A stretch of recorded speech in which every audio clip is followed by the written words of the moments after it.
Hello there, welcome to Club Xbox and Club PlayStation, Level 10, Season 2. Joining us is Mr. Jason Novak. Greetings. How's it going? Yeah, it's going well, man. Aaron will Enjoying this. be joining us in the next 20 or 30 minutes or so. So he's en route, but I figured we should just talk about some VR stuff until he gets here.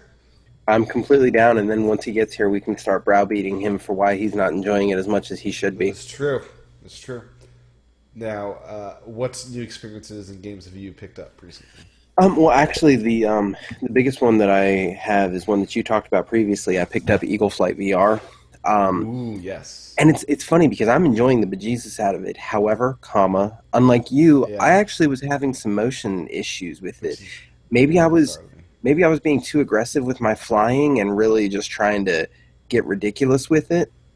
Um, but it's a short burst game for me right now. Which is so funny because like I'll be in there for hour or two, and I come out on the other side, perfect, great.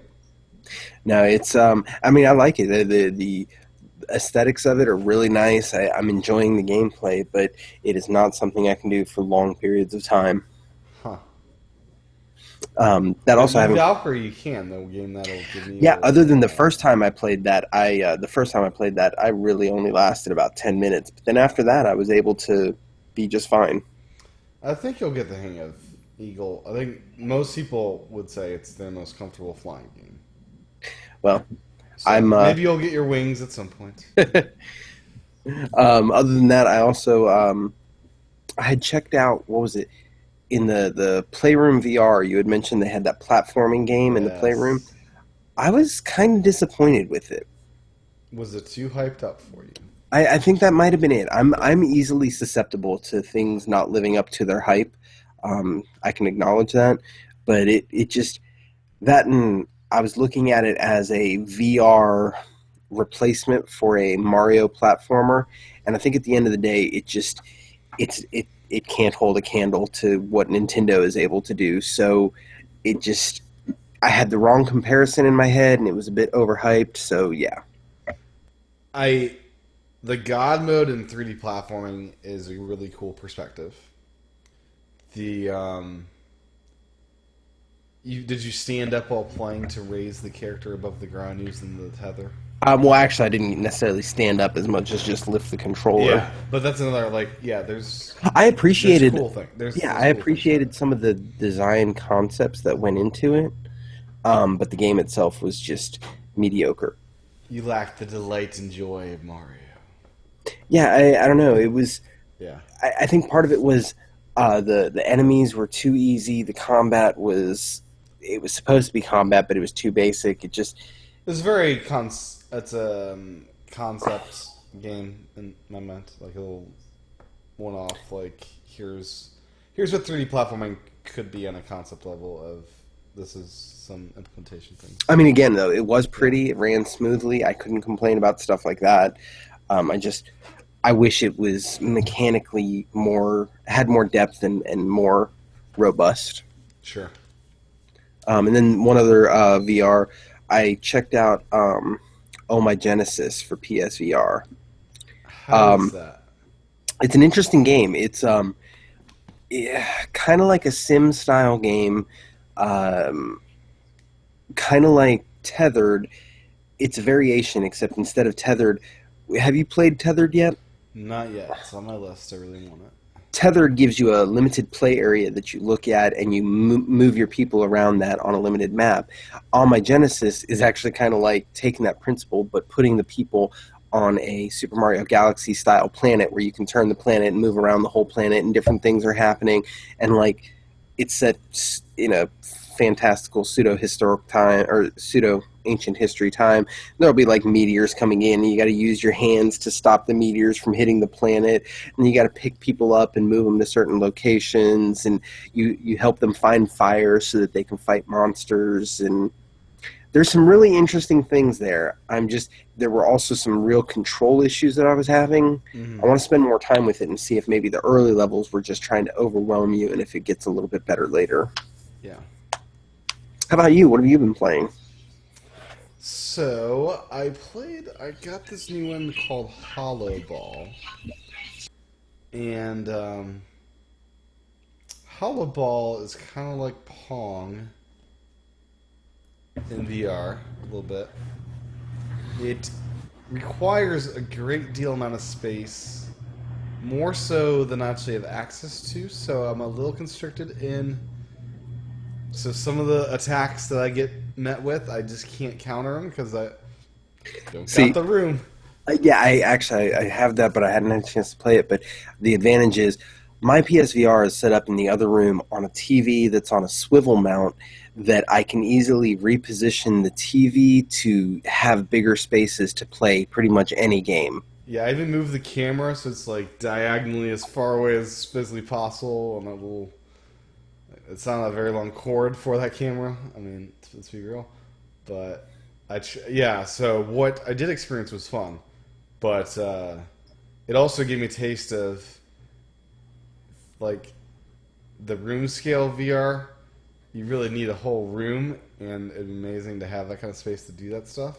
I don't, but it also makes you appreciate how a lot of PSVR stuff doesn't require that, and that you can just sit down and enjoy some games versus the Yeah, total. Yeah, I haven't tried the Hollow Ball myself yet, but I do. I remember I was impressed with how little space is really necessary for the PSVR because right before the PSVR came out, all of this information was leaking, and it seemed like all of a sudden, man, everybody's going to need ridiculous space for PSVR. And then it came out, and it didn't actually need that much. right. Like people were saying, like you need space behind you too. It's like I don't have space behind I me. haven't had any issue with that. As a matter of fact, I play usually sitting in a chair that my wife and I have lovingly dubbed a Rock'em Sock'em Swing'em Chewachan. It's a chair that we got from Pier 1 Imports that it's like an egg shape, but it's suspended from Yeah, a platform. So I'm basically in an enclosed space when I play PSVR. very cool. Now I also picked up on a sale rigs for like $18 digitally. This is a pricing air sale, I believe. So it's a digital code I got, so that was a pretty big score. And I also got Battle Zone, my very long-awaited Battle Zone. I think for $30. This tank game. I was very excited about this one. I got this one on disc. It was my first PSVR game on a disc, Jason. This little dying format of physical bits. I'll take it any day and twice on Sunday. So I loaded it up, and it's a very cool. I played the demo and loved the demo, of course. And the full game, the online integration is really top notch. Like, so it puts you in. You can choose to be offline, but one of the modes is just being online doing your campaign, and you'll have people come and join you. And I had a really amazing first experience with this, where this very seasoned player that was very well spoken and friendly guided me through like the ins and outs of this game and like showed me the way, so to speak. And it was just this really like heartwarming kind of I don't know. experience of like this good person, like the voice chat's integrated in a cool way. Oh, And I'm glad you had a good experience. That having been said, I played the demo for PSVR, and I didn't care for the controls, so I'm not sure. I'd have and to I get don't it. get that because it's just it's a natural control. You do left, right, you aim. It's like it seems like it's very natural to me. I think for me, it was partially just too floaty. It didn't have Okay, the kind of precision I needed. okay. I do not have any of those problems, but and I do love. It's my favorite cockpit outside of like Star Wars. I must say, like the and even the cock. It's probably a better designed cockpit than the X-wing, but the cockpit design is just. It gives you. It's like the best like holographic map in front of you to see where enemies are. It's such a well designed cockpit that gives you so much information. It's I definitely won't argue there. When I played the demo, I did appreciate the cockpit experience, but that was about the extent of it. but yeah, I freaking love my first experience with this. I've not had a bunch of time to go back and do more missions, but I'm enjoying it. And then, did we talk about Russian Blood yet? Did I talk about that last time? Um, I believe we did because I went ahead and finally tried the demo, and that was another one that, surprise, surprise, you and I aren't seeing eye to Did I eye talk about the on. spiders and them attacking me and me almost dying? Yes. Me having a heart attack, pretty much. Yeah, yeah. Yes. Okay. Okay. Uh, and then I must mention, I picked up on sale Bound for $10. Not played this yet. That's a VR game. Also picked up on sale Heavy Rain, and that's not a VR game, but Heavy Rain and the other one. Mirror's Edge. No, No, Beyond Two Souls. Beyond Two Souls. And then I also got Batman Return to Arkham. And I also got Arkham VR, which I've not played yet. It's one of the best VR experiences, and you haven't even tried it. I know, I know. I've been very limited on time. And then I guess the big showcase is the Star Wars, of course. Yeah, I was waiting. You used those two words a second ago. I was waiting for you to come back around. Yeah, so Star Wars VR mission is out. It took me a while to get this up and running because I had to reinstall the game. This one's on disc, naturally, and I had to download an 11 gigabyte patch, and then the 2 gigabyte VR mission. So it took me a couple days to get up and run with it. But once I did, I played tonight. It's about 20 minutes in length. You can stretch it out for, I think, however long you want, because you can just shoot TIE fighters and not progress the mission if you really would like to just hang out shooting TIE fighters for a long time. And I must say, the sound design is perfect. The visuals are perfect. You go How replayable is it really? You go on the hyperdrive. It's like you're there going hyperdrive. It's pretty great. You look behind you. You got your R2 unit behind you. How replayable is it really? I mean, it's as replayable as if you want to go and shoot some TIE fighters. It's an enjoyable experience to do that. You also take down some turrets on a Star Destroyer, things like that. But it's mostly it's basically so my first run through is 20 minutes where I was just going objective to objective, and it takes you about probably 5 or 6 minutes to get into the TIE fighter action. And once you're into the action, it's just nonstop. But I'd say it's pretty replayable. Just to go and relive in that universe and world, to go shoot some TIE fighters. You can chase how many. There's a leaderboard at the end of how many TIE fighters you kill, so you can try to rank up those numbers. And I really want to test how far or how much it lets you just avoid the mission objectives and just shoot TIE fighters all day long. How long it'll let you do that? Yeah, because they do keep coming out of the Star Destroyer. I wonder how long, if there's anything to stop you from just hanging out there for an hour or two, just shooting TIE fighters. You have unlimited lives. You can die as many times as you want. It's basically an escort mission. You're escorting this V-wing to safety. Well, and this V-wing has Princess Leia aboard, is the implication. And we're on our way to Yavin 4. And this is a Rogue One tie-in mission. So, well, having not played it yet, and not sure if I'm going to because I don't even have Battlefront anyways, and I enjoy Star Wars, but I'm not like a major Star Wars guy. You know, Battlefront is almost free at this point. You can probably it was on sale for $8 on PSN the other day. Well, anyways, I will say it is worth noting that Brian Altano of IGN fame basically said it's the best PSVR experience he's got right now, and he's somebody who's been spending time with the different PSVR experiences, so it's worth noting. When you launch a Battlefront, the sound design and the 3D sound is so cool. It has the Star Wars music. As you turn your head, you hear the music move in a cool way. But yeah, just shooting the laser, you just felt like empowered. It's like, man. And you do have proton torpedoes as well. That's a cool thing you have.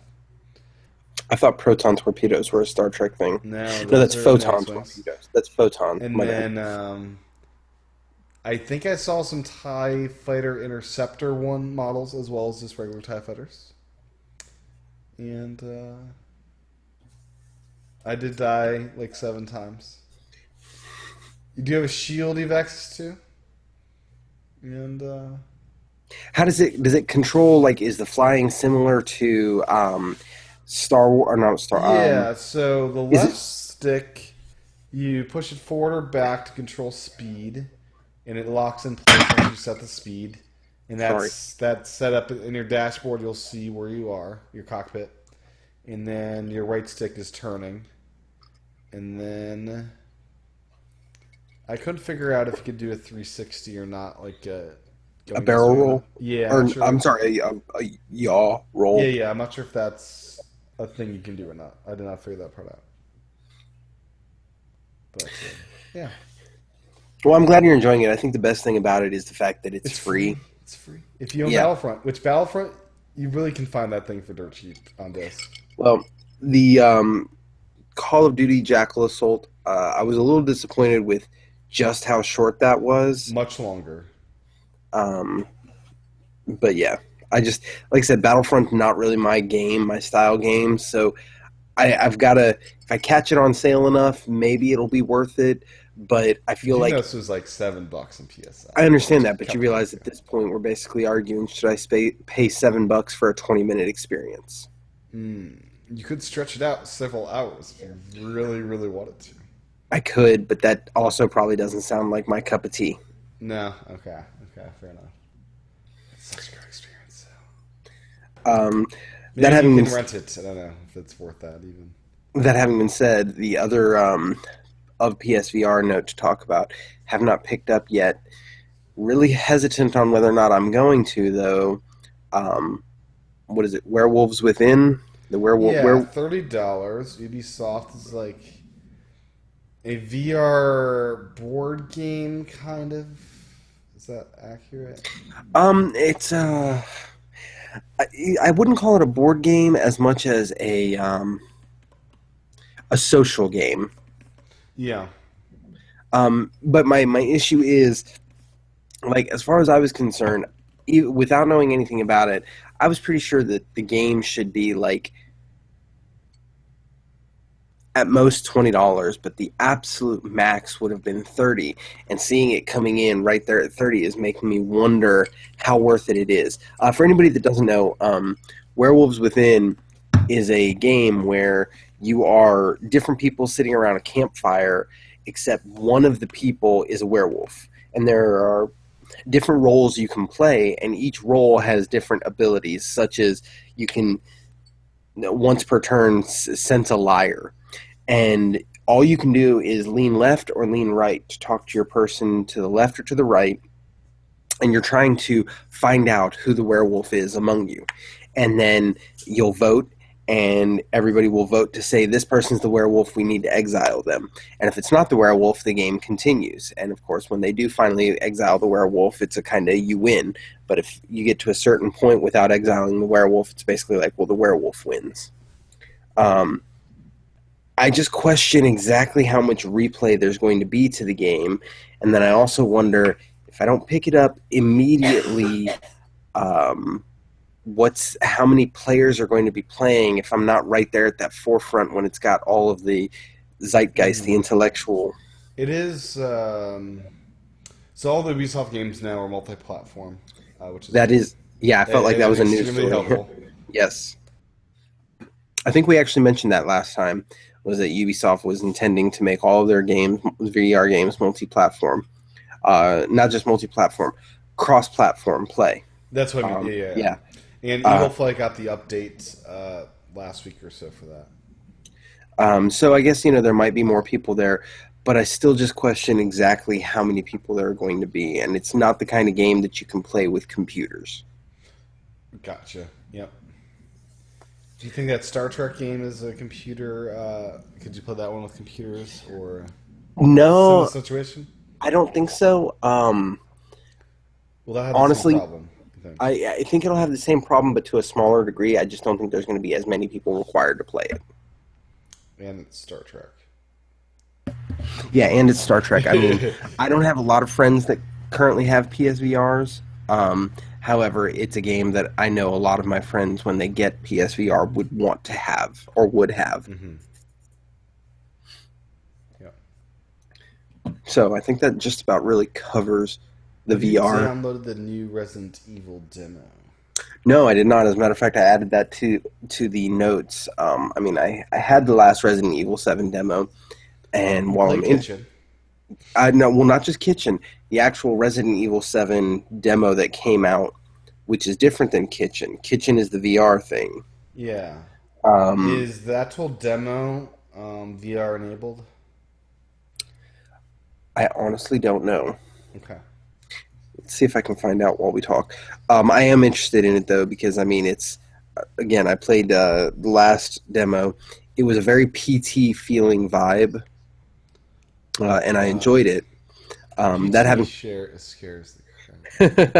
that having been said, of note is with the last update that they did for the Resident Evil 7 demo, there were items that we still didn't know what they did, um, such as there's a bone finger key that now finally there's a use for. Um, there's there's a lot to it. Let me see. Now, did you download the No Man's Sky update?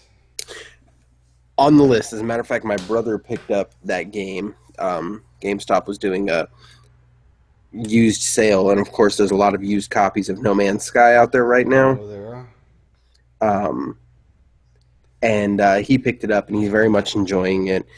He's glad to have jumped in now. He was not aware of the game before the demo, so he's jumping in as a new player with the foundation or the founders demo, foundation demo, whatever it's Foundation called. update. It's no demo. I'm sorry, yes, update, wrong word. Thank you. Now, there's like three gameplay styles, like Survivor mode, which sounds horrifying, regular mode, and what's the other mode? Um, Survivor, like a creative. Yeah, something like I that. don't think it's called that because that's a very Minecraft thing, but Yeah. essentially that's what it is. And there's also you can build bases now, which I hear it's really well implemented and done. The base building.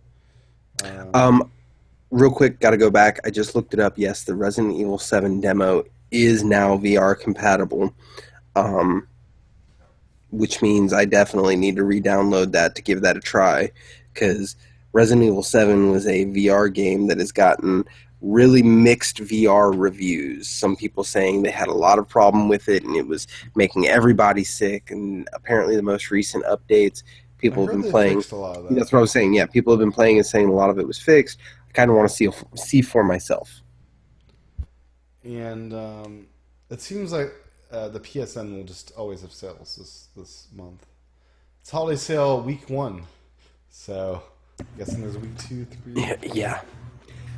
I don't know. It's gotten to the point that it's kind of like Steam sales It that is, there's yeah, always something on sale that it's not really. right. I do pay attention for the flash sales though, because a lot of times the flash sales are flash sales for a reason, and it's because they put extreme discounts out there. They do. Yeah, I mean it's all matter about you're looking to buy a certain game, and oh, the sale finally hit that has that. Yes. But anyways, going back to No Man's Sky, I do. It's one of many games that's building up to a wonderful backlog of shame, so to speak. My shame log of So you games played that a fair amount of that. yes. But now I kind of want to go in and really put some work into getting to the center of the universe and building a home base. And Mm-hmm. yeah, I mentioned I'm not sure because I walked away so long. Um, I might wipe and start another new save. I mean, this will be the third time I've started a new game. So, but it just means a lot of progress lost. I'm Luckily, almost at the center. I just gotta jump, do my jumps. well, luckily, even if I erase the game, I'll still, or the save game, I'll still have my achievements, which is kind of a big deal for me on that game. Um, But yeah, I'm undecided as of now whether or not I'm going to start again fresh. Okay, cool deal. All right, let's I'm gonna text Aaron and see what's his status is. well, while you're checking in on him, kind of just talk about a multi-platform news, especially that's a big deal to me. Game Awards happened a week and a half, almost 2 weeks ago now, and what is probably going to be my personal game of the year, one game of the year there, and that's Overwatch. And I believe it's so completely justified. The game launched this year for free. They have added 2 additional characters. They have added 2 additional maps, and there are more maps coming before the end of this year. They've added additional game modes. They've added so much to the game where for free that other companies would have charged nickels and dimes here and there and dribs and drabs, and they keep going, and they've gotten the community involved outside of the game itself. The last character they introduced was, this entire, like, not in the game, across the internet, almost hacking search to find out details about it. There's just so much about it that I definitely can't argue it winning game of the year. Plus, it's just a solid game. I mean, Uncharted 4, man, that's the game of the year. Let's be real. That's the true winner. No, I not at don't all. understand this Overwatch crazies that are like you that are out there. It's like I don't get it. I don't get it. I don't understand it. I will tell you, and Isn't it just understanding another shooter or no? it's not just another shooter. It's not just another team based shooter, and the a number of people it has playing at any given point in time. I mean, we're talking 9 months on from release, and I can jump on any day of the week, any time of the day, and be in a match within minutes. And there are 8 different, four, five, six, seven different, just right off the bat, different game modes you can play, and any of them I can jump into and have somebody, have a group that I'm playing with within minutes. Um, so the number of people playing is just absolutely insane. Okay. Okay. Well worth the game of the year. Well, I'm well, sure. well I'm worth it. sure. I'm sure. At some point, I will probably not play it, but I'm glad you enjoy it. Well, and then the other thing from the Game Awards is Death Jeff Keighley. Stranding. Oh. Well, not even just Death Stranding. Before we even get there, Jeff Keighley made a special note of calling out and or bringing attention back to Hideo Kojima, who last year deserved the award for Metal Gear Solid 5. However, due to the fallout with Konami, he had literally been told flat out by Konami, you are not allowed to go and accept any awards. There's no two ways about it. And then Jeff Keighley gave a wonderful story basically saying that even as Konami kept going lower and lower, Hideo Kojima made sure to be the better person. And so, since they couldn't give him an award last year, and he refused to even get the award in a belated fashion, Jeff Keighley pretty rightfully made sure that he gave Hideo Kojima the equivalent of the Lifetime Achievement Award. I would Um, love at some point the real full story in that. I wonder how much if it was any of Kojima's fault in their fallout. I don't doubt that it was. He does appear to be, for lack of a better term, a bit of a prima donna. like a rock star, yeah. Yeah. That having been said, it doesn't change the fact that there's so much overwhelming evidence that even though he may not have been the best or easiest person to work with, Konami was still wrong left, right, and center with its employees. Sure. Yeah. But I am glad that ultimately, yes, he didn't get his award last year, but they made sure to right a grievous error. Well, it's a weird thing. Like Konami's not Nintendo. Like it's like Konami's direction is not moving towards the direction of big games like Metal Gear anymore, really. Konami's direction is pachinko. Exactly. So it's like he's not Miyamoto to Nintendo as Konami is to Kojima because like Miyamoto is like like spearheading the direction of Nintendo a little bit. Those two are clearly we're not on the Yeah. same wavelengths. Well, and at this point, he's, for lack of a better term, unleashed. You mentioned Death Unleashed. Stranding. You think Um, this game will just be totally off the walls and too unleashed? Like, um, I don't know. I am worried that this game, I wouldn't quite say will become the next Duke Nukem Forever or Last Guardian or something like that. it could be a But 6-year game in the making, though. yeah, I do believe it is so far It's out. like, why is he doing all these trailers and promotion already for this thing? There's a lot of games that people have been talking about, and we'll get to it, especially when we talk about the PlayStation experience, that, oh, you're not going to see that for at least this long. This is a game that, even though it has been announced and we've seen two separate unrelated videos for it, I can honestly believe this one may not be on the current generation of systems. Um, and that's a bit much for me to be hyping something so far out. At no point was Final Fantasy versus 13 or Duke Nukem Forever or even The Last Guardian.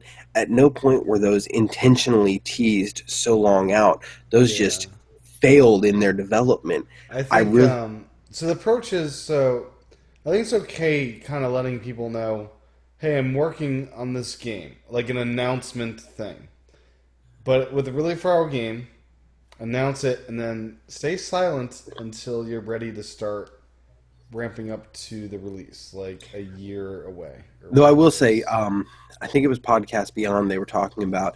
I really think Hideo Kojima and Death Stranding has the ability to deliver us through the video game medium the equivalent of abstract art.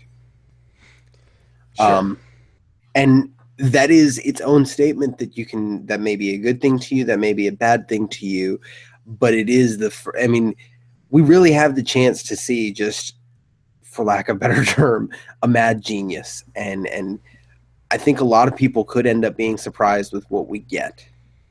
Because Metal Gear has done some crazy stuff over its lifetime, and that was when he had Konami basically constantly reining him in and reining him back. Yeah. But he doesn't have that now, so It does not. I'm really wondering what's going to come of this. Yeah.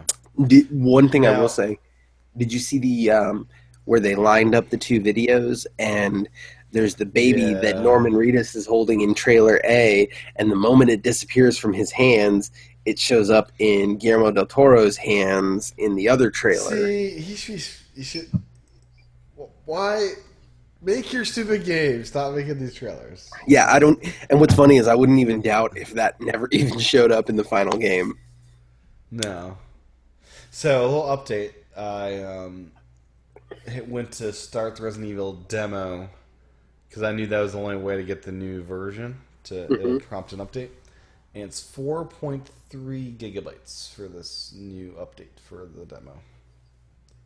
So very sizable. I'm definitely looking forward to that final version. I'm not sure if I'll play the whole game in VR because I'm a Resident Evil fan from back in the day. Resident Evil 1, Resident Evil 2, Resident Evil Code Veronica, those games. Yeah, I've never played any of these things. I swear there are times we couldn't be any more different in the games we played, Now Tim. you would never play those games now because they're old and broken. No, no, no, no, no, no. No. Um, Okay. Part of it, and honestly, I don't know, based off of they fall into a nostalgia category for me. Mm-hmm. I mean, I was a huge like diehard Resident Evil 2 fan on the original PlayStation. I was one of the people who bought Resident Evil Director's Cut, only to find out that the first shipment of the Director's Cut games weren't actually the Director's Cut, and it was just they accidentally shipped the same game. Is So that there like was eBay, or is that a valuable release? no, there were just so many of them, and it ended up getting fixed. I mean, they didn't end Okay. up patching it, but they just had a second release of it. Well, you can't patch a PlayStation. Right, that's what I'm saying. It didn't get patched. They just had Yeah. like a second release of it. Okay. Back when memory cards were, almost wallet sized and only held, what was it, 32 megs or something? I Sure. think that was what Those they were the were. days. Back when you didn't have cartridges like the N64 did. Just, That's one thing I could have sworn Resident Evil 2 did get ported to the N64, but I know I missed that completely. I need to look up whether or not that's accurate There's because a Resident Evil 64. yeah, but I think, and I don't know if it was an original game or if it was a port of Resident Evil 2. Resident Evil 2, an N64. I think that's something I kind of want to try on IGN, principle. 9.1 out of 10. For Really, the, 9.1 out of 10. oh, yes. It may not hold up, you know. It wasn't reviewed yesterday. But yeah, it's officially called Resident Evil 2, and it's on N64. Okay. N64 as an amazing technical feat. And Yes, because of the amount of stuff they were able to cram into that cartridge. yeah. So, yeah, one of the spookiest PlayStation games of all time. It's N64 as an amazing technical feat. So, boom. Okay. So, there's a port of the PlayStation game. All FMV scenes included, improved game graphics, high resolution screens, Moses FX surround sound, faster gameplay, new hidden costumes, custom. I love these old reviews. It's like, here's the feature list of this game. Yeah, reviews have actually changed quite a bit over the years. Yeah, right? Analog controls, an alternate control scheme. It has Rumble Pack support. And expansion pack support for high resolution mode. I don't know if I have an expansion pack for my N64. I'm going to have to look. Everybody does, right? Well, I mean, I had an N64 and then I got rid of it and then I got a new one. Yeah. I just need to know. I might have to go back and buy one.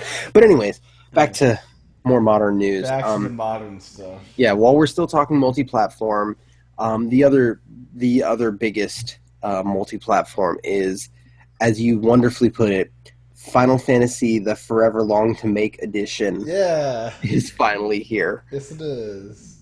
Which, yeah, it's really hard to argue with that.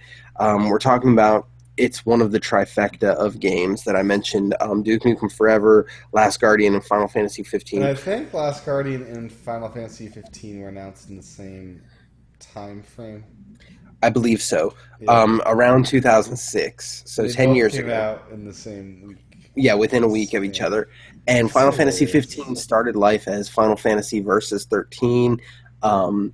It's changed so much, but apparently, and I haven't had the time to do the research myself, people have gone back and seen there is actually stuff from the original Final Fantasy Versus 13 reveals that have made it to the final product, which is impressive. I mean, The Last Guardian clearly got scrapped and rebuilt probably 3 separate times, but Final Fantasy 15 There's has some stuff. remnants from PS3 in that game, though. Well, heck, Final Fantasy Versus 13, I think, was announced before the PS3 was actually out. It was announced alongside Final Fantasy 13. Oh, I mean the Last Guardian. Oh, okay. Well, I'm sorry. But either way, they were all announced so long ago. It was a whole different world back then. I'm not at all excited for Final Fantasy. Tell me why I should be. First of all, ignore the fact that it says 15. The stories. Yeah, I never played Final Fantasy. Yeah. I could play the original on my NES Classic. Now they got that. Oh, you got one? I did. Waited 3 a.m. at the Toys R Us on Sunday. Walked out with 2 of them. We got to talk. Very excited. No, actually, like I said, the reason I say ignore the 15 is because it's not like you have to play the other 14. Actually, that's a misnomer, but the other 14 or more games. Yeah, how many actual real ones are there? Okay, well, you have all of the numbers. There's a legitimate numbers 1 through 15. In English, or did we start with 7 in English? 1 is 1. In Japan or in America, Final Fantasy 2, if I remember correctly, is actually Final Fantasy 5. Final Fantasy 3 is Final Fantasy 6, and then when Final Fantasy 7 came out, they just jumped to the numbering. Okay, so we are missing like 4 games there in America. Originally we were. They have gone back, and Final Fantasy 1, 2, and 3 have all been released, I want to say, as a bare minimum on the Nintendo DS with upgraded pseudo 3D graphics. Mm-hmm. there were two games that up until next year had not been available in English, and I don't remember which ones they were. Hmm. But basically, there have been 15 numbered games. Now, in addition to the 15 numbered games, on WiiWare they ended up WiiWare, and then on PSP they ended up releasing Final Fantasy IV: The After Years, which was basically like a DLC that was a whole new game as a sequel to Final Fantasy IV. Then you have Final Fantasy X-2, which was the first time that any Final Fantasy game, a numbered game, had a direct sequel. Then after 10-2, there was 11, which was their first MMO. And I think it might still be like live for people to play, which says something in the MMO space. Then 12, and then 13 had three separate games: Final Fantasy 13, Final Fantasy 13-2, and Final Fantasy 13 Lightning Returns. See, this is where like you lose people. Yes, but that's just it. Is you can ignore absolutely all of that and simply look at Final Fantasy 15, ignore the 15, and say, "This is Final Fantasy." Oh, I played Final Fantasy this year. It's the story is non-continuous. The worlds are not related in any way, shape, or form. So you're fine. Ignore all the rest of that. Um, I very much want to dive into this. You and I have talked offline that my Yeah. family has a policy about On the Christmas list. once you get too close to Christmas, you got to stop buying anything for yourself, and it's on my Christmas list. So here's hoping it's under the tree. There you go. But yeah, so Final Fantasy 15, it is cross-platform. This is one of a very small number of Final Fantasies that have been on the Xbox, less yet the PlayStation. Is Um, The Last Guardian on your Christmas list, or you have no interest in that one? I have a passing interest in that. Um, it's not on my list. I'll get to it when I get to it, Mm-hmm. but I'm not rushing out for it. Waiting for a nice beefy sale. Yeah, this is one I'll take out of your book, and I'll wait for it to go on sale and see about picking it up then. I don't need to be part of the conversation for that one. Yeah. Okay. But yeah, the reason I mentioned it's multi-platform specifically is because apparently, depending on where you play it, Final Fantasy 15, I want to say, has better character models on the Xbox One, but Mm-hmm. runs smoother on the PlayStation 4. And none of this is taking into account the PlayStation 4 Pro or the Xbox One S, which both have their own, different improvements on performance. Right. But it is a game that I'm really hearing is going to make me want a PS4 Pro. Doesn't everything? Yeah. I'm feeling the draw, man. Yeah. Between that and all the PSVR games that are getting enhanced support on a PS4 Pro. Mm-hmm. Okay. Now PS4 is now the number one console again in November. Yes. I remember after PSX, there were people talking about how, Xbox was doing all these great sales, but then some of the announcements from PSX means that Sony's going to reclaim the throne, but a lot of the big announcements aren't coming anytime soon, that I think the PlayStation VR and the PlayStation 4 Pro are the catalysts for its success in November, and it's going to be its continued success. Now it should be noted. Say again? It should be noted that 3DS won, technically speaking, for the sales. Yeah, but it's so hard to compare, especially after Black Friday where they had that $100 3DS. I know. It's not a fair comparison there. Just saying, Nintendo still has it there. The Wii U is not at all on the list, though. No. But yeah, so as you pointed out, PlayStation 4 is back on top. And the other note of not only being back on top, PlayStation 4 has surpassed 50 million units sold. It's a lot of units. It's a lot of units. Half of the PS2's up there, right? Yes, No, and or is it a third? How many? Was it 150 for the PS2? actually, yes, I think it was 150. Okay. But it's half still of in. last gen, which was around 100, right? I was actually about to look that up. More importantly, it's pretty impressive when you consider that everybody was convinced that last generation or was going to be the last one, and this generation was going to die off. And yeah, Oh, I know, right? People don't want games anymore. Oh man.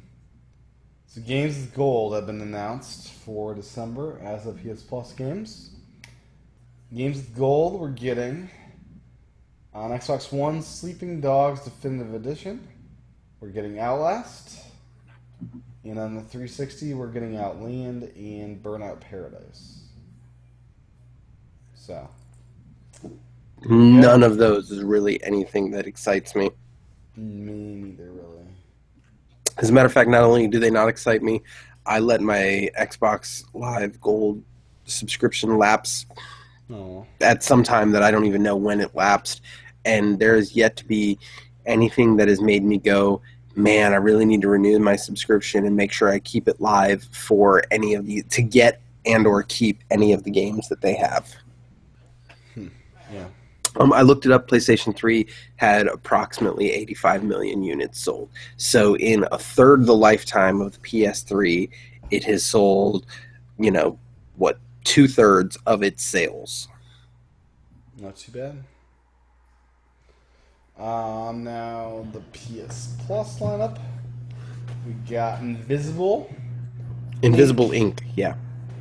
We got Stories, Path of Destinies. Those are PS4 games. Now we also have some cross-buy games for PS3. We got Hyper Void. Now this is a big one, Jason, for us because there is an add-on that basically makes all the levels VR. PSVR, yes. It's a free add-on for now. I'm not sure when that goes paid. Might already Yeah. be paid. I'm not. Yeah, I. As soon as you pointed that out to me, I made sure to get it myself. So I thought maybe once this game goes free, those levels might not be free. That would be. I can't figure out if it would be genius or unfair, but yeah.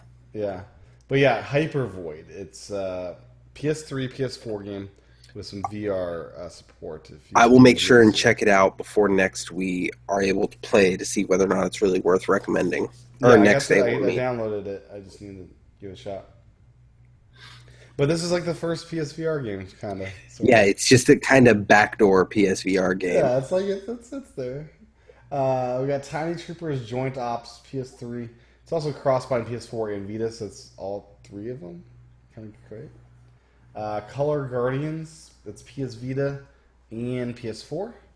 And we got VVVVVV. Yeah, The for PS Vita. So there you go. Yeah, not much to excite me there. I'm more waiting for the announcement that they're going to drop PlayStation 3 and or PSP to make sure and only have PSVR, some kind of offering every month. Sure. I don't think we're too far from it. We're getting a pretty steady stream of PSVR content. It's coming, yeah. I mean, nothing like AAA blockbuster, but a steady stream of just some really unique experiences that I don't think we're long from PSVR being free games. And then, let's see. Last Guardians, we mentioned, is now available. Getting very well reviewed. Mostly, there's some technical issues.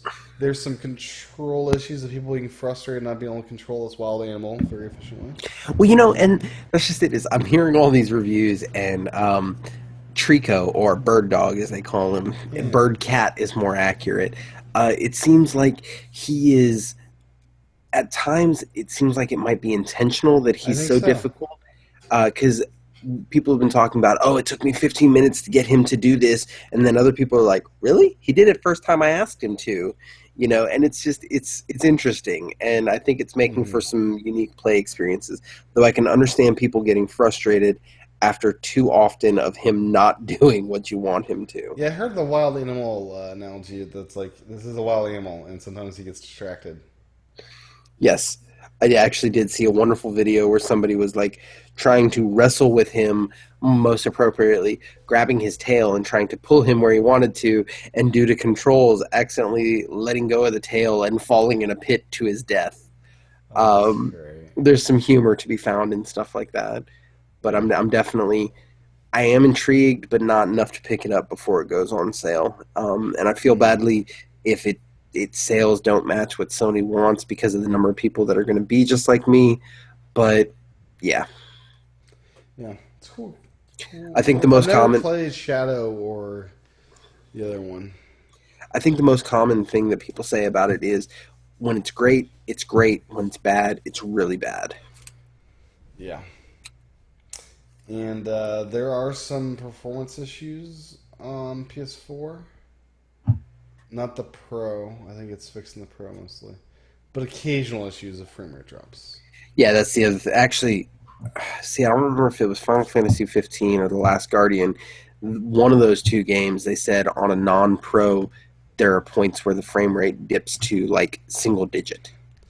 Yeah, I think it's Last Guardian. Right Yeah, before it's like loading the next scene.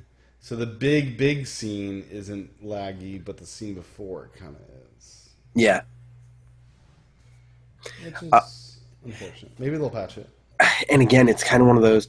Sony was so adamant before the PS4 Pro came out that games have to support both, but when you're getting single digit frame rates, is that really supporting both? Yeah, I think in most cases the Pro would be the one that gets the unfair treatment with it working well. I've heard of some Pro updates not being the best. I heard of one, I just don't remember what game it was for, that the Pro ran worse. But other It's than kind that, of it's ironic, yeah. yeah. Other than that, though, it seems like no, there's a serious disparity there between Pro and the baseline. Um, let's see, what else was there? You mentioned Some Xbox news. Oculus Rift Touch controller is now available. I say it's Xbox news because maybe they'll work with that. yes. Um, And the reviews say that it's the best touch controller that VR has between the Oculus Touch, the Valve the Vive, yeah, and the PlayStation Move controllers. The Oculus Touch is the best, but it also is the most expensive. Not counting the computer, if you're just looking at the Oculus, the touch controllers, and then the additional sensor that you have to buy, it ends up being $50 more expensive than the Vive offering. like Um, 850. yes, when everything's said and done. Okay. Um, but apparently, it's worth it. But then you also have to decide if your money really should go to Palmer Lucky. Right. Totally.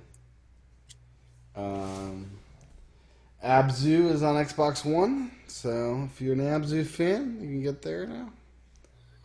I thought this was interesting. Yeah, It no. felt like a PlayStation type game. Dead Rising 4 now out, exclusive to the platform. Yes. Um, People seem to like it, but they also felt it was a little bit more generic than the other three Dead Rising games. Yeah. But that having been said, Dead Rising is just a campy, schlocky, fun type of game. Um, I've played Dead Rising on again, off again. I enjoy them, but they're not necessarily like super deep games. So it is what it is. That having been said, it's also kind of got the Bethesda screen where it has a lot of glitches and failures and problems that people ignore just because Dead Rising's always had those kind of problems. Yeah.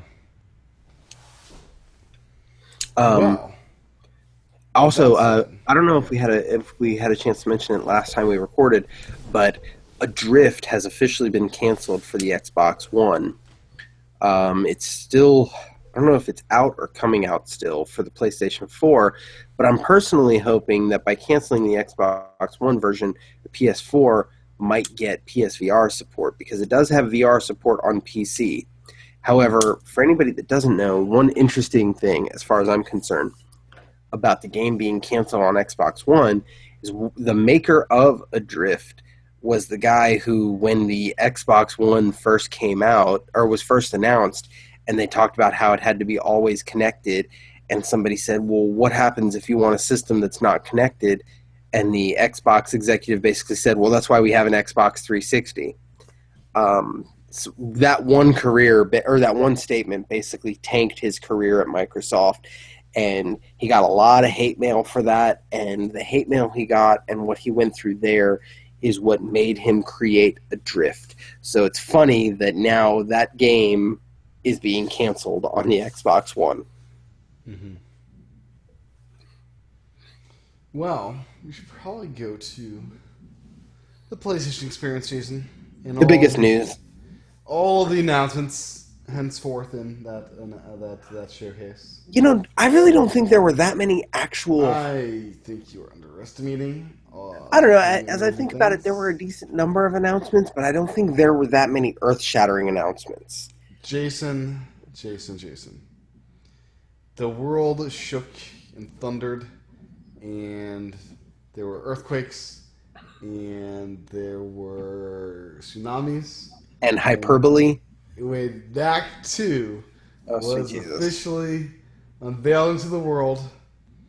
We're getting Next, Act 2 in 2017. I agree with It's coming. Greg Miller when he said that basically that game only exists because we wouldn't let the joke die about there being an Act 2. Also, Phil Cerny, I think is his name, is a big fan of the Knack. Well, he made Knack 1, and he's a big guy in Sony, and Knack was kind of like his brainchild, his baby. Um, It's a and the pretty nice fact, little platformer. It's the next Ratchet and Clank. we'll see. Hopefully, Knack 2, it wouldn't be the first time or the first franchise that Game 1 was mediocre and Game 2 was Crash worthwhile. 2 exponentially better than Crash 1. Crash, all of them, nowhere near as good as Super Mario 64. Different genre. That's another game I missed the Zeitgeist for. I'm not sure. But I was hoping we'd get a Playroom VR kind of situation with Knack 2. It does not appear to be any VR support. Just more of a standard game. You have two Knacks instead of one. I will say, I guess I'm glad that they didn't just shoehorn in VR and they simply decided, even though Knack 1, let's be honest, Knack 1 existed as nothing more than a showcase for the PS4. That I guess I'm glad Knack 2 isn't just trying to be another showcase and is trying to be its own game. For sure. But yeah, if they did a ground up for VR, that would have been really cool to see. But I'm still excited to play this because, as many people, I platinum Knack 1. Big fan of Knack 1. I know Well, it's a lot of crap. if we're going to ignore the actual really big stuff and you're going to have the gall to state that as like the biggest thing of the show, then I'm going to say the biggest thing of the show is the Patapon remaster coming to PS4. That is big news. Rapper, the Rapper, Patapon, and Loco Roco. Yes, well, I was actually never a fan of Parappa the Rapper, though I think I may still own a PlayStation demo disc somewhere that has that on there. But Patapon was a great game. It's a shame that those were relegated to the PSP and never went anywhere after that. And here's hoping I that have that right on my Vita. they did. Patapon 3 was one of the games, the PSN games, Yeah, 1 or 2 months ago. It's good. It's a great rhythm action game type of thing. And here's hoping that its sales are enough that it juices a brand new Patapon game. With that said, the real news of the show, Jason, is Naughty Dog, who opened and closed the show. And only one of those did I actually care about. Jason, you're disappointing every person listening to the show right now. So they opened with Uncharted 4: The Lost Legacy, a standalone story expansion featuring Nadine and Chloe. And I'm not an Uncharted fan. I missed the boat on that one. There is that whole collection that's been remastered for the PS4 that is quite amazing. And there's Uncharted 4. You could play through the whole saga as I did. And it's quite the experience, Jason. You should try. I'll be honest, before even Uncharted came out, I remember trying to get into Tomb Raider back in the day, and those were not my games. I just did not care for them. This is Uncharted, a very story-driven experience. It's And still a derivative based off of Tomb Raider. I didn't get into Uncharted when it came out. I didn't get into Tomb Raider when it came out. That I just think it's one of those things I missed the boat. I'm a huge PlayStation okay, fan, but okay. I just missed the boat on that one. Because I'm a latecomer to it, as you know. I didn't play them until this year. And that's just where you and I are different. Is when I miss something, usually I cannot go back and really enjoy it. If it isn't good enough to capture me in the moment, it's not going to capture me later. We are all at different places in our life when things come out. So, maybe you're more receptive at this moment in your life. But apparently not. Apparently you just give up on life. Yeah, that's it. You give up on Uncharted. Well, you are Yeah. full of hyperbole I today. don't know. I don't know. But yeah, so this is a standalone, kind of how The Last of Us had Left Behind, which was released. Or infamous First Light. Yeah. And it'll be coming to people that did get the season pass, but it's not technically DLC. Like it's gonna be a separate download. You don't need the full game to get this kind of Yeah, thing. it's not, again, as you pointed out, it's not the first time Sony has done this with one of their games, released absolutely standalone, pseudo DLC, pseudo expansion, pseudo sequel. So, yeah.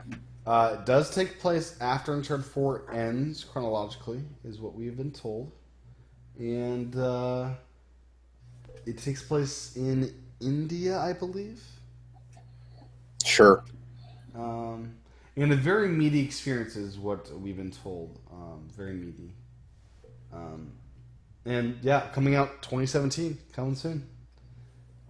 What isn't coming soon, Jason, is the thing I was screaming when I saw come on my television set because I saw so you see the Last of Us world, these cars that are overtaken by nature, and then you see the No, Firefly you emblem, see a desolate world, a and then desolate world, yes. And then you yeah, see that emblem, actually, Jason. Then you see that emblem, I'll be honest. I and I think that lost is it. the biggest thing from the show. Everybody knew it existed, but it Part doesn't two. change. It doesn't change the fact that the reveal was something special. Um, I'm loving the conspiracy theories about it right now. I'm interested Joel in being dead. yes, I'm interested in seeing where it turns out.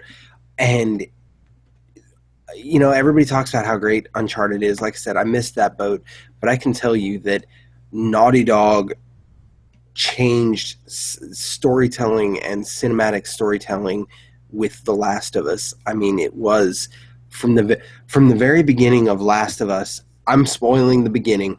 I'm spoiling the beginning. Warning, I'm spoiling the beginning of a multi-year-old game. Good warning. Yes. But at the very beginning, when you start off playing as Joel's daughter, and within minutes, you are able to not only get attached to the character, but lose the character in a profound and emotional way, and then continue. And that was just laying the groundwork Yeah, I for was the in world. tears. 20 Yeah. minutes into the game, I'm I just mean, bawling. that was Pixar level emotional manipulation. Um, Yeah. that I really want to see where they go from here. Like, yeah, the trailer, man. So I saw the Firefly emblem, I was just like, yes, it's Yes. coming. And Um, it's a long ways off, but so we see Ellie, an older Ellie, playing guitar. We didn't quite know who's playing until it kind of pans out. It was kind of unclear. I'm I don't think we're as far off as people think. It's It's clearly not. 2019. No, I think it's going to be 2018. You do. That's very bold. Yes, it's going to be a 2018 game. Why do you think that? Um, Uncharted 4 has been out long enough. There were rumors, and I'm sorry, leaks going back almost a year at this point of work being done on The Last of Us 2. As a matter of fact, I want to say last PSX, there was talk about whether or not we would hear something about The Last of Us 2. Voice actors had been doing work for it already. There was a lot of stuff already being done that I think Naughty Dog has carte blanche that they've probably had a lot of work done on that already.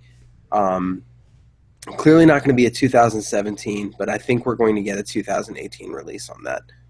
Or early 2019, like No. March. If the only reason it's going to be 2019 is because they're going to aim for that October November window, and It'll get delayed like Uncharted did. it could slip. I think they'll try and avoid that, not knowing anything between now and then, games that are going to come out, because you never know. But I really think it's going to be a 2018 game. Yeah, and as you said, amazing storytelling. And Uncharted 4, as amazing as it was, nowhere near Last of Us level. No, I mean, yeah, Different ballpark. it's honestly it's the difference between a pulp action movie and a drama with action. Yeah, in Uncharted 4, they did what they could to bring in emotional stuff and make the story amazing, and it was, but different genre. And man, this genre is incredible. That Yeah, relationship that they developed. and then the other thing is on some level it does matter that um, zombies are very slowly getting out of the mainstream and the zeitgeist. Walking Dead's losing in popularity, and I understand it's their own take on zombies, but it is still the dystopian zombie future that I really think they need to capture lightning in a bottle while they can. I think that's going to matter. Yeah, I mean, so what I like about the game isn't the zombies; it's the relationship. Like you were saying. Well, I understand that, but The Walking Dead, it's actually not about zombies. It's about the character interaction. It's a character drama. That having been said, it is still finally waning in popularity. Well, 7 seasons in, things start to wane, right? Yeah, but it doesn't matter that it's not just that it's 7 seasons in. It's that you have zombie stuff left, right, and center all over the place. World War Z never did well in theaters. The books still sold well, but Yeah. not a big deal. It just they're waning in popularity. Yeah, sure. So Yeah, they I'm very need to. excited. Whenever this game comes out, I'm going to be ready for it. I'm going to play the first one a couple more times before that, I'm sure. As a bare minimum, I want to have a PS4 Pro before it comes out because what they made the PS3 do, and seeing that game when it got ported to PS4, which is where I played it, it already looked amazing for a PS4 game. I want to see Naughty Dog just unleashed with a PS4 Pro. Sure. Yeah, it's a game I like to play yearly. Like, it's a good game. Yeah. Well, I think that, again, that was hands down the biggest thing of the show. There's no two ways about it. Yeah, I mean, I don't even think, again, it's not about Naughty Dog in general. It was about The Last of Us. yeah, it's so good. Yeah, did you watch the panel with the voice actors and motion capture Yeah, actors? I'm actually kind of also curious where that's going to go because I believe Naughty Dog is one of the companies affected by the current strike going on. Um, so That's to right. see them on stage, you are aware of the Voice Actors Guild strike, right? No. I'm sorry, the SAG-AFTRA, I think is the name of it. Screen Actors Guild, something else, other acronym. They've had a strike going on for a couple months now. Are they in the SAG, you think? Yes, Okay. no, Nolan North. Yeah, definitely. Um, and there's been a strike going on, and there were certain companies targeted. And I want to say though I cannot say definitively, but I You would believe think Naughty Dog would pay their people, right? it's not about pay. It's about um, honestly, it's about what happens when you get unions involved. There's no two ways about it. Okay. Um, but I think that they are involved in the strike, so that could be the only other thing that could possibly hold it up. But if they do all the game development, voice acting can be done pretty late. That's not as big a deal. It's not. They do more on voice acting. They do motion capture, which is what the developers need to build the game. Well, and that's actually part of the problem with what's going on with the SAG-AFTRA is they're saying that yes, it isn't just voice acting anymore. There are full performances going on, and it's not taking into account what actors are doing, and so on and so forth. But Yeah, but yeah, The Last of Us. I watched the making of, and it's like they basically act out the whole game. I mean, a lot. I mean, most of what you see yes, is acting. But to that I'll also say Andy Serkis as Gollum, and it's amazing what you can do with using body doubles for acting and voice actors put on top of that. I mean that. Sure, sure. They are capturing the face and stuff with Yeah, I yeah, mean, you could do a using mocap AI. of the body and a separate mocap of Nolan North's face as he's emoting and saying the lines and put it all together. So, Yeah, I'm sure it, there's ways to do it, but yeah, I'm sure they'll want them involved as much as they can. Um, so yeah, I'm sure we'll have more to say on Last of Us. What do you think about part two instead of just two or I similar think name? I think that's excellent. Again, it's showing the fact that this is a narrative journey. Hobbit, Lord of the Rings, lots of classic literature has a Godfather. part one, a part two. It's there's a clear break in the narrative, but it's also clearly the same narrative. Do you think we'll Um, get flashbacks to directly after that ending part one? I don't know. I think we will get some stuff. I just don't know how it's going to be handled. Yeah. I'm more interested in this is a complete speculation, but it's pretty rare that you have a part two without more than just a part two. I feel like if this is going to be a narrative journey, that we're not going to see the end of it at part two. Part three. Trilogy. That it sound to me it feels more likely than ending at a part two. I mean, Last of Us had a good ending. The fact that they're going part two, I really think that we have a chance of going past that, and it'll be interesting to see where that goes. Yeah. Um, Other announcements. Next, Machina is a new game coming out from the we've people that made Resogun. Next Machina. Machina, yes. I Yeah, can't pronounce anything right. yeah, Have I'll you seen forgive you. this? Is this good? I have not seen it. Oh, I'm sorry. I don't have an opinion on it, but if I remember correctly, it's from the Housemark, right? That's right. And I've played two Housemark games, Dead Alien Nation and Nation. Alien Nation. Yeah. I was unimpressed with Dead Nation, but I really fell in love with Alien Nation for a period of time. So I'm interested in seeing where they go with this one. Again, another conversation you and I talked about offline, but to bring online. My biggest disappointment of PSX was they showed VR content, but Hmm. that VR sizzle reel that didn't hardly let you know what you were watching for most of it is making it really difficult for me as a fan to plan my purchases and my support in the future. Hmm. I agree. Yeah.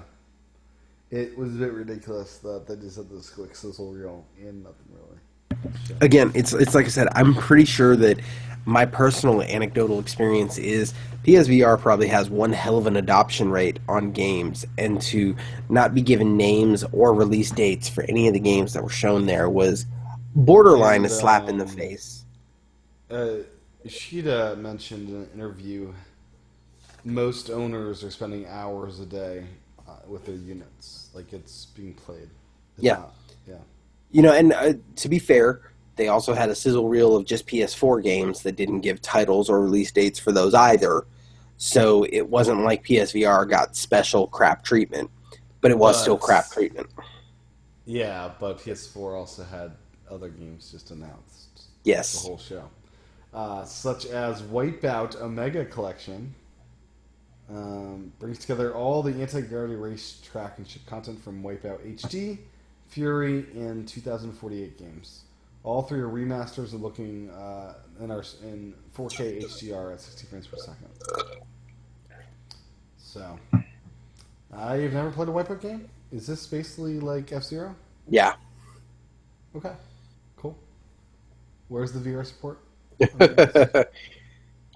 That's a game I would not be surprised if it ends up getting some kind of VR patch or VR gameplay in It there. needs it. I'd buy it with that. Capcom announces 2v2 fighter sequel Marvel vs. Capcom Infinite due out next year. Yeah, that's one I don't know. I was a big fan of Marvel vs. Capcom 1. Mm-hmm. Marvel vs. Capcom 2 and 3. 2 kind of became this frenetic, so many characters, and the 3 on 3, I didn't care for it as much. And then 3 cut back so much compared to how ridiculous Marvel vs. Capcom 2 was. It was a bit too much. And I also, 3 had the same weird art style that was kind of related to the Street Fighter 4 art style that just did not work for me. And I'll be honest, what I've seen of Marvel vs. Capcom Infinite, it's keeping that same art style, so I'm not sure if I'll be jumping in. I'd really rather just a sprite-based, old-school type of game, but it doesn't seem like that's what we're getting. Right. And then, of course, there's the fact that there's the constant feud going on between Marvel and or Fox and or the X-Men properties. So it feels like there's going to be a lot of characters that were iconic to the series, such as Wolverine, that aren't going to be in the final product. Yeah, they're probably going to new call the X-Men is what it sounds And like. that's just another example of the end customer getting caught in between the greed of two major corporations. It just sounds like this will be the Cinematic Universe roster. And don't get me wrong, I'm loving the Marvel Cinematic Universe, but it's still not the same thing. The game needs more. Yeah. Well, in happier notes, another Naughty Dog game, a remaster is coming, as you mentioned before. Crash Bandicoot Insane Trilogy is coming. It's going to be $40. We got a price point. Good price point. I will buy that instantly. And they've done some things to the original game, such as full joystick support. Jason, this is big news. Got the analog stick in full use here. All the levels have been rebuilt with basically just fresh graphics across the whole thing. Character designs have gone through, redone the characters, rebuilt the cinematics based off the originals, and let's see, a unified checkpointing and save game system. This includes manual and auto saving. This is the first time the first game has had a proper saving system, as they didn't think to do that the first time. A unified menu system. There's some very exciting stuff here. Time trials in all 3 games, Jason. $40. It's been pretty great. I'm excited. I feel like you're easily excited at times. But it's Crash Bandicoot, Jason. How could you not be excited? Because I missed the boat. This was one of the games of the show. Says you. This is Naughty Dog's original PlayStation game. This is like, I understand that, but it's still that doesn't. They've changed a lot, and I don't have to. I don't have to look at everything they say or everything they've made and say it's gold just because they make good games now. These are pretty decent, I will say. Just not my thing. I didn't care for them. I tried them. It just was not my cup of tea. I have a Naughty Dog folder on my PlayStation. It's be so great to have Crash, all the Uncharted's, all the Last of Us's. Good. I mean, need a bigger hard drive for all this stuff. Well, the PS4 Pro comes with a 1 terabyte hard drive. Look at that, yeah. Move or Die, friendship ruining party game announced. Not sure what that is all about. Speaking of which, actually, I guess that's another announcement. Let It Die by Suda51, the person behind No More Heroes, and No More Heroes 2, Desperate Struggle on the Wii, and then a couple other systems it got ported to. Let It Die, new game, part Dark Souls, part roguelike, really campy game, kind of interesting. I downloaded the demo because it was... I'm sorry. I'm not even sure if it's a demo. I think it's a free-to-play game. I downloaded it and I was checking it out. Kind of interesting. Nothing spectacular, though. Okay. Are you excited to race sparrows in Destiny? No. Well, that's coming. Yeah. Boom. You and Aaron can go have your Destiny fun. We'll be racing, some pod racing. I was so monumentally disappointed by that game. Oh, I know you were. New Griffey-inspired retro mode for MLB The Show 17. Let's see what else. New versus mode comes up higher. There's this domesticate dinosaurs and grow your settlements in PSVR with Dino Frontier. As entertaining as that sounds, I feel like that might be one I'll be passing up on. What was that shooting one in PSVR? Farpoint? No, the dogfighting one. The one that was announced. It was the only announcement for PSVR outside the sizzle reel. I missed that. Okay. It looked like something. I don't know, something okay. Didn't really grab my attention that much, obviously. No, Farpoint, which I just mentioned, is another one. It was in the sizzle reel, and that's another game that I have a feeling I'm really going to want a PS4 Pro for.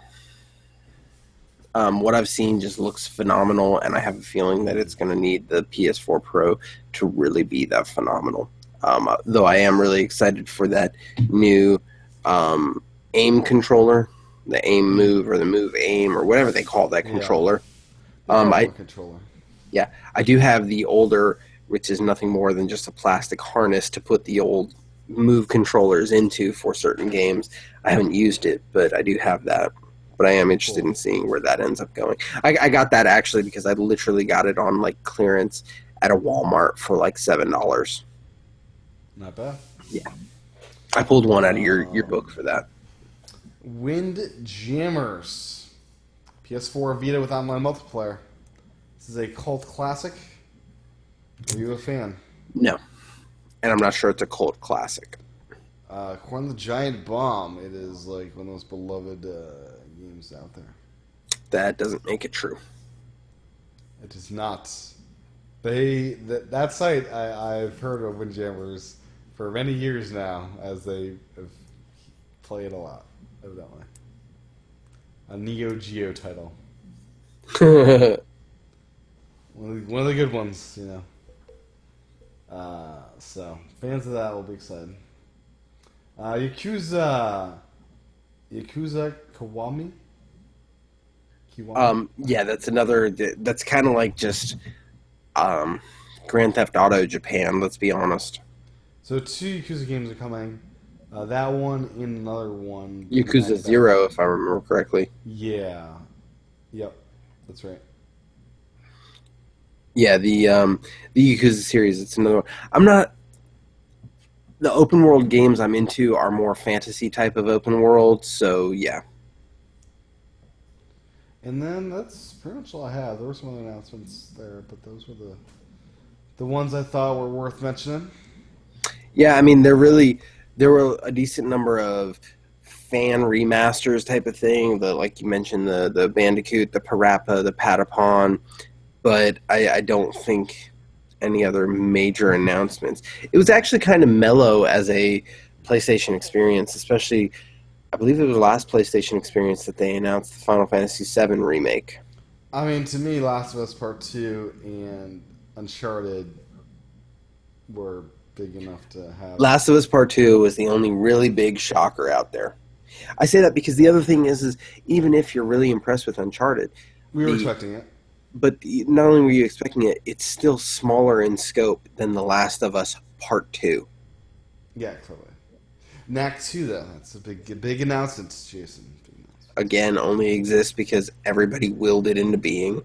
I think it was in development immediately after Knack 1 was finished. I actually don't. Its sales were really abysmal. They were better than you think, actually. I think they were. Game. Like, it was a very... I still think they were worse than you think. Okay. It may have had great attachment at launch, but we're at 50 million units sold now. Well, let's look at the old VG charts, which is not that accurate, but we'll look at it. Global sales as of November 2016, 1.73 million. Jason, that's gangbusters, right? No, it's gangbusters. No. I mean, that's barely 2% attachment. I know. I know. It's sad. Pretty sure that says that I was right, you were wrong. Such a good game, you know. It's like gold. No, I think it's good. I think it. If people are lucky, it's going to fall into that Assassin's Creed category. That it's going to be better than the first one by so much that people are going to appreciate the franchise as a whole. I like the mechanic, you know, growing and shrinking and different kinds of neck attachments. Anyways. Well, I think Anything else?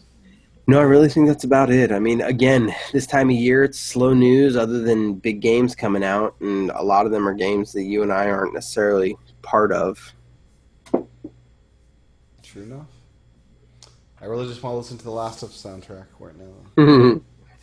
Well, go get you some Last of Us on. They are bringing back the composer. Gustavo is back for part 2. It's good. So, anyways, Aaron, I guess, did not end up making it, sadly. It happens. It happens next time. Sooner or later, we're going to corner him about his PSVR problem. Yes. So, Mr. Jason, where can folks find you on the interwebs? Risen Devil, RISNDEVIL, pretty much anywhere. If you see that name, it's going to be me. So feel free to give me a shout out. Cool deal. My handle is TCHATEN. You can go to youtube.com/tchan for the video version of the show. Thanks for listening or watching. We'll be back next time for level 11. Have a good one. Bye.